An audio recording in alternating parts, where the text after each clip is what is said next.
Hey guys, तो स्वागत है आपका कैप्टन B2 के चैनल में, जहां कमेंट से क्वेश्चन के 110th वीडियो में हम बात करने वाले हैं आपके द्वारा पूछे गए सवालों का, जिनके टाइम स्टैम्प आपको डिस्क्रिप्शन में मिल जाएंगे इन केस आप किसी सवाल पर डायरेक्टली जाना चाहो तो।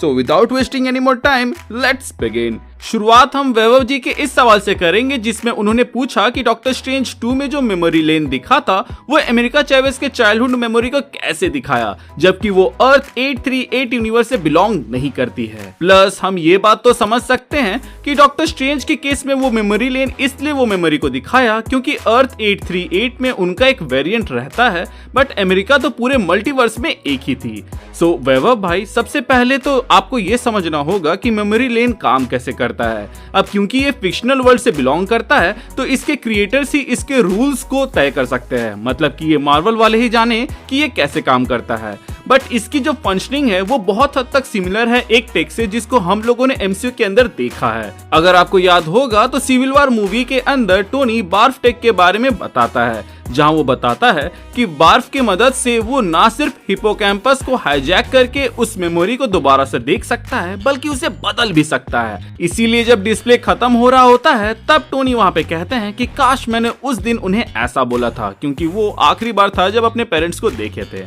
एनीवेज द पॉइंट इज कि जो भी मेमोरी लेन के ऊपर खड़ा होता है उसके हिपोकैम्पस को स्कैन करके उसके जो मेमोरी रहती है उसको वहां पे दिखा दिया जाता है। डॉक्टर स्ट्रेंज की जो मेमोरी हमें दिखाई गई थी वो मेमोरी ना सिर्फ अर्थ 838 के डॉक्टर स्ट्रेंज की थी बल्कि अर्थ 616 यानी कि हमारे अर्थ के डॉक्टर स्ट्रेंज की भी थी। वहीं अमेरिका चैवेज भले ही दूसरे डायमेंशन या फिर कई यूनिवर्स से बिलोंग करती हो, बट उसका बॉडी स्ट्रक्चर ह्यूमन के जैसा है, इसीलिए वो मशीन वहां मौजूद अमेरिका चैवेज के हिपोकैम्पस को स्कैन कर पाया और उसके बाद से जो मेमोरीज दिखानी थी उसको दिखा दिया। तो अब चलते हैं अगले क्वेश्चन की ओर, जिसको अहमद भाई ने पूछा है कि इनक्रेडिबल हल्क मूवी में एमिल हल्क के सामने अकेला खड़ा होता है, वही कैप्टन अमेरिका एंड गेम में थानोस के सामने अकेले खड़े होते हैं, तो दोनों में बेवकूफ कौन एंड बहादुर कौन? जिस पर मैं ये कहना चाहूंगा कि बेवकूफी एंड बहादुरी को अलग करने वाला फैक्टर सिर्फ सक्सेस का है। अगर आप रिस्क लेते हो एंड सक्सेस पाते हो तो आपको बहादुर कहा जाएगा, वहीं अगर आप रिस्क लेते हो एंड डूब जाते हो तो आपको बेवकूफ कहा जाएगा।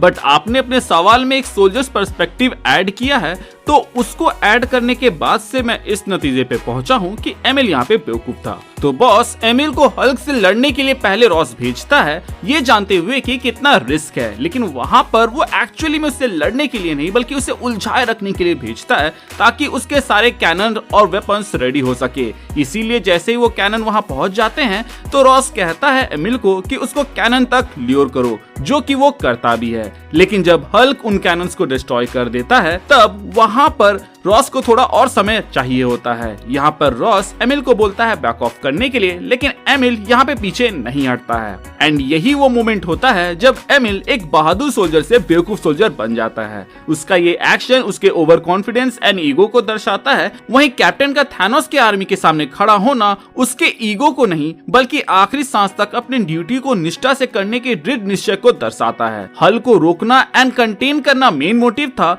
लेकिन उस सीन में हम एमिल को मिशन से साइड हटते हुए अपने उस फाइट को पर्सनली लेते हुए देखते हैं, जिसके बाद से वो हल्क को चैलेंज भी करता है और हल्क उसको एक किक में उसकी औकात दिखा देता है। एमिल यहाँ पे हल्क के सामने अपने रीजंस की वजह से खड़ा था, वहीं कैप्टन यहाँ पे खड़ा था क्योंकि उसे थानोस को रोकना था और दुनिया को बचाना था। दोनों के कॉज और रीजंस को आप एनालाइज कर सकते हैं, जिससे आप समझ ही जाएंगे कि कौन ज्यादा सही था और यहाँ पे कौन बहादुर था। खैर, अब बात करते हैं अगले डाउट की, जिसको सोहम भाई ने पूछा है, जिसको और भी कई सारे लोगों ने अलग अलग तरह से पूछा था कि घोस्ट के पावर्स तो जा चुकी थी एंटमैन एंड द वास्प के एंड में, तो थंडरबोल्ट्स में ये क्या कर रही है? जिसका जवाब समझने के लिए आपको उसकी ओरिजिन याद दिलाना चाहूंगा, जिसमें हमें ये दिखाया गया था कि घोस्ट को पावर अपने डैड के एक्सपेरिमेंट आउट ऑफ कंट्रोल होने की वजह से मिले थे, और ये पावर्स एक बीमारी के जैसे थे जिसके वजह से वो फेस कर सकती थी। शील्ड वालों ने एक ऐसा सूट बनाया जिसके वजह से वो अपने पावर्स को सही तरीके से यूज कर पाए, लेकिन ये सफिशिएंट नहीं था। घोस्ट की जो पावर थी वो एक बीमारी बीमारी का रिजल्ट थी जिसका इलाज ना तो शील्ड वालों को मिला ना बिल फॉस्टर को, बट बिल ने एक टेम्पररी उपाय निकाला था जहां उसने एक चेंबर बनाया जिसमें से क्वांटम हीलिंग पार्टिकल्स को क्वांटम रियलम से ट्रांसफर करके घोस्ट को दिया जा सकता था, जिसके वजह से वो कुछ पल के लिए स्टेबल रहती। जेनेट जो कि इतने सालों से क्वांटम रियलम में रही थी तो उसने कई सारे क्वांटम पार्टिकल्स को एब्जॉर्ब किया था, इसीलिए जब वो बाहर आती है तो उन पार्टिकल्स को घोस्ट में ट्रांसफर कर देती है ताकि वो कुछ समय के लिए स्टेबल हो जाए। जेनेट ने जो किया वो भी टेम्पररी उपाय था, ना कि बीमारी का सोल्यूशन। इसीलिए तो हम एनकेडीटी में देखते हैं कि स्कॉट क्वांटम रियलम फिर से जाता है ताकि वो क्वांटम हीलिंग पार्टिकल्स ला सके घोस्ट के लिए। घोस्ट की बीमारी को कंट्रोल किया जा सकता है, ना कि पूरी तरीके से ठीक, इसीलिए उसके वो पावर्स उसके पास हमेशा रहेंगे। अब रही बात वो थंडरबोल्ट्स क्यों ज्वाइन कर रही है, तो इसके पीछे दो ही रीजन हो सकते हैं। पहला ये कि वैल उसको एंड बिल को वो लैब एंड टेक प्रोवाइड कर रही है जिससे क्वांटम हीलिंग पार्टिकल्स उसको मिल जाए और वो स्टेबल रहे, या फिर अपने पुराने पापों का पश्चाताप करने के लिए वो इस टीम का हिस्सा बनी है। जो भी हो, थंडरबोल्ट्स आने के बाद से तो हमें सब कुछ पता चल ही जाएगा। अब बढ़ते हैं अगले सवाल की ओर, जो कि एंटरटेनमेंट के शो नाम के भाई ने पूछा है, जहां उन्होंने पूछा है कि लोकी सीरीज में जब लोकी टाइमलाइन के बाहर है तो वो मर गया होगा, क्योंकि फ्यूचर में तो लोकी को थानोस मार ही देता है।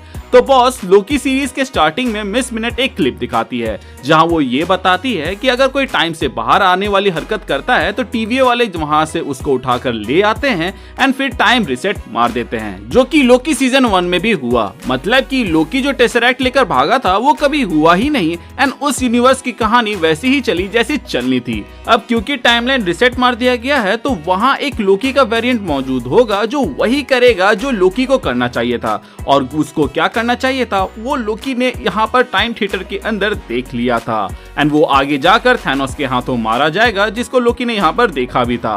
बट जो लोकी ये देख रहा था वो वेरिएंट है जिसको टीवी वाले पकड़ के ले आए, मतलब कि वो टाइमलाइन से बाहर है। तो अब टाइमलाइन में कुछ भी हो उसका इफेक्ट इस लोकी के ऊपर नहीं होने वाला। सो आई होप अब आप समझ गए होंगे कि अगर उस टाइमलाइन वाले लोकी को आगे जाके थानोस मारेगा तो भी इस लोकी पे कोई भी असर नहीं पड़ने वाला। अब बात करें अगले सवाल की, तो अंकित भाई पूछते हैं कि अगर थॉर सर्टर को हरा सकता है एंड सर्टर हेला को हरा सकता है तो थॉर हेला को क्यों नहीं हरा पा रहा था।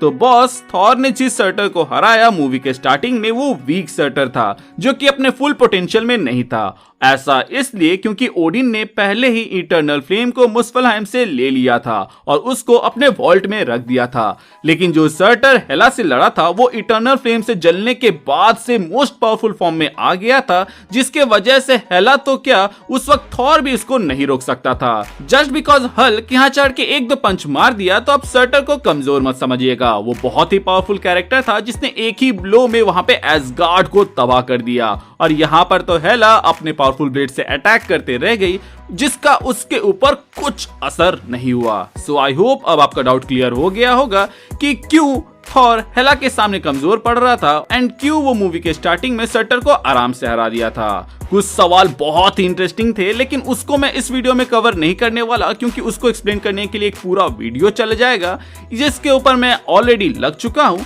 बट अगर आपके पास कोई ऐसे मजेदार सवाल है तो आप कमेंट सेक्शन के जरिए पूछ सकते हैं। इसके अलावा अगर आप हमारे चैनल पे नए हैं तो चैनल को सब्सक्राइब कर दे ताकि आप ऐसे वीडियोस मिस ना करें।